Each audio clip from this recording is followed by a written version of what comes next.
Welcome to the VLGA Connect Newsroom. As we do each week, we check in with the CEO, Kathryn Arndt, to see what she's been up to. What have you been up to, Kathryn Arndt? Hello. What haven't I been up to, Chris Eddy?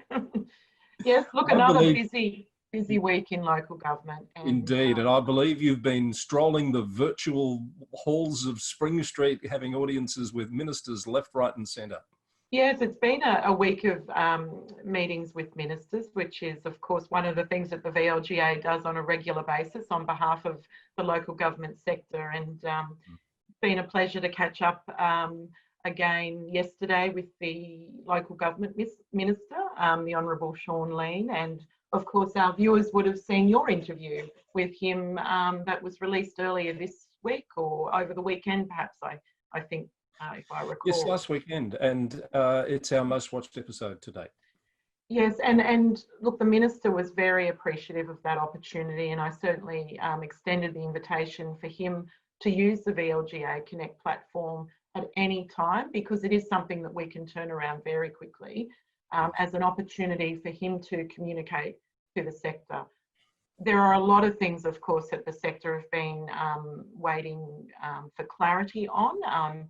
Pleased to announce that any moment, so hopefully today, Local Government Victoria will be releasing campaigning guidelines, specifically applicable to the COVID-19 environment. Now, you might recall that the VLGA had written to the Chief Health Officer just seeking some clarity on safe campaigning and permissible campaigning activities. So the Chief Health Officer has acknowledged that request and worked very closely with Local Government Victoria to develop those. So they will be coming out at any moment. Excellent. So that is really good news, because I know people have been waiting on that. Also, the VEC candidate handbook was released this week, which is the Bible for candidates, everything about campaigning and the process. So the information is almost complete for candidates to really understand how to go about it. Yeah, look, absolutely. Just in regard to those VEC guidelines, however, there were a couple of tiny little points within that some candidates have questioned, specifically relating to the requirement to lodge, I think, the nomination form in person and also pay cash at the time of nomination. Now, the minister yesterday, my conversation with him, has taken that issue up and communicated with the VEC about the need to consider adapting or changing those guidelines to ensure that they're applicable in a COVID-19 environment. So my understanding from the minister is that there will be the passing of a regulation that will allow those guidelines to be amended. That's an important bit of intelligence, Kathryn. Thank you. And you heard it here first on the VLGA Connect Newsroom. Absolutely. And I did confirm with the minister yesterday that he was happy for me to share that. Of course, we have Warwick Gately, the Commissioner of the VEC, joining us next week on our live panel talking about the electoral regulations. He'll be joined by the Acting Chief Municipal Inspector, John Lynch, a councillor, Councillor Sandra Wilson from Hobsons Bay, who's a two-term mayor, and also Tony Ranich from Huntington. Ranich. Yeah. Thank you, Chris. I can always count on you to correct my pronunciation. And the purpose of that live panel, and if you want to join us, please do so and register quickly, because that's filling up very fast. It's, as we would appreciate, a topic of great interest to any candidate who's looking at running in October. My point is that whilst we'll be taking questions from the participants, the Commissioner, the VEC Commissioner, may not be able to comment emphatically about any changes to regulations until they happen. So let's see what comes next week.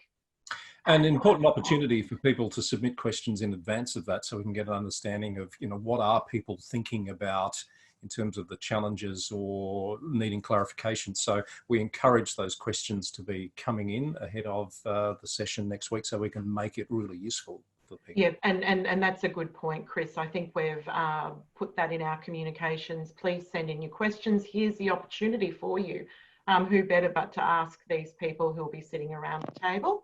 We will back up a panel conversation at some stage on electoral regulations and probably code of conduct issues as well. And we look forward to hosting IBAC and the Inspectorate again at that discussion, which will be in a few weeks' time. That would be excellent, because my mail tells me there are some standards of conduct regulations almost ready to go. Have you heard that? I have heard that they're sitting on the Minister's desk as we speak, and he, of course, is very keen to not only have those out to the sector as soon as possible, but also to examine this issue of conduct a little more closely. We've seen yet another council at the officer level, though, today in the media about, you know, again, behaviour that isn't... It's fraud, basically. Well, fraud. Exactly.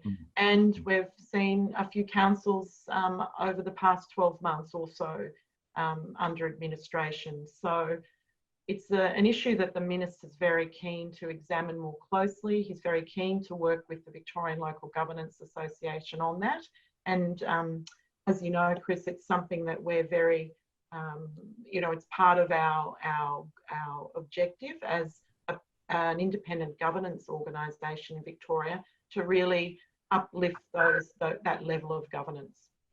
Yes, and just on that matter that you raised, the issue that's in the press today, I think what we need to remember, these issues, while very unfortunate and it's been dealt with appropriately, are opportunities to learn for, and you know, particularly audit and risk committees take a look at these issues to understand, are we asking the right questions? Are we learning from those experiences to ensure those? In this case, it was a glitch in a purchasing system, as I understand it from the reporting, that those sort of things can be addressed to remove or greatly reduce the risk of it happening in future.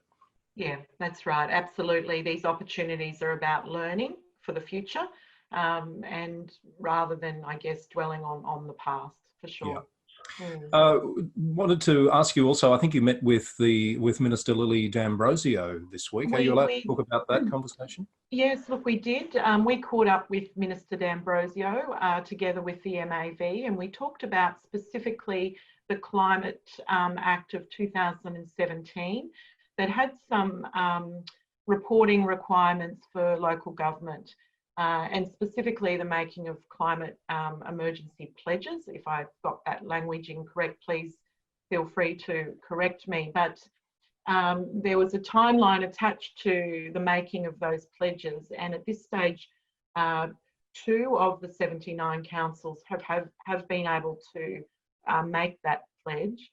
The Minister's very conscious of the fact that this is such a particularly uncertain and busy time for everyone, but also the local government sector, as not only they work to implement a new Local Government Act, they're dealing with delivery of frontline services in a global health pandemic and also leading into local government elections, that the government will relax the timelines around that reporting and in fact take on a more centralised coordination role. So the Minister will be writing to all councils. In fact, I would have expected that to have been out by today, and will certainly be distributing that information through the VLGA as soon as that comes in.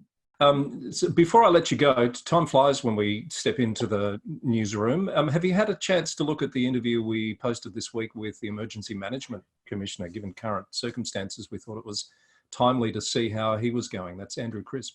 Yes, look, Andrew's interview was, I found, just very pragmatic, authentic, and one of, I guess, the bittersweet things of COVID-19 is that we are seeing the more human side of our leaders, aren't we? Because we're all in this together, and it's 24/7. And I thought that Andrew's interview, you know, straight from the Situation Room, was a great example of the level of engagement that the VLGA is having with these key sector leaders and agencies that are right in the middle of addressing and dealing with COVID-19. And I really thought that his suggestions as to how local government can work with the state government on emergency planning and response was very useful. Same here. I thought the same.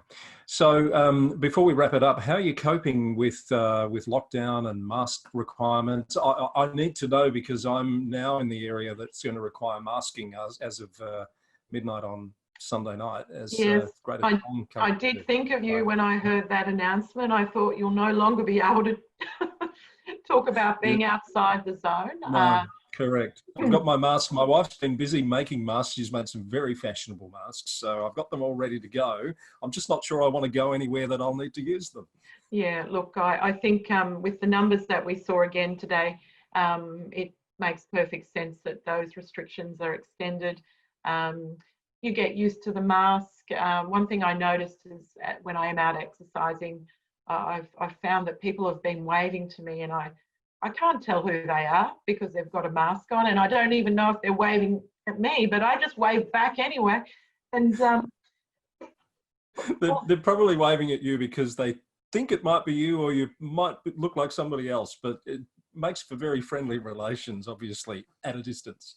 Absolutely. So I think, as with human experience over many, many years, something comes into our lives that we think we would never have had to deal with before, and we rise up to that and we continue on. I think that's the beauty of the resilience of us all. I read a piece this morning that I think I shared it on LinkedIn that drew some comparisons to the lessons from Spanish flu over a century ago, and it's quite insightful. Recommend you have a read of it if you. I will. I do like reading some of your posts, Chris. It keeps me up to date with all of those things one should as a CEO. Thank you very much, Kathryn. Nice of you to say. Lovely to talk to you as always. I hope people enjoy getting some of that information straight off the presses, so to speak, in the newsroom, and I look forward to doing it again with you next week. See you then, Chris. Take care.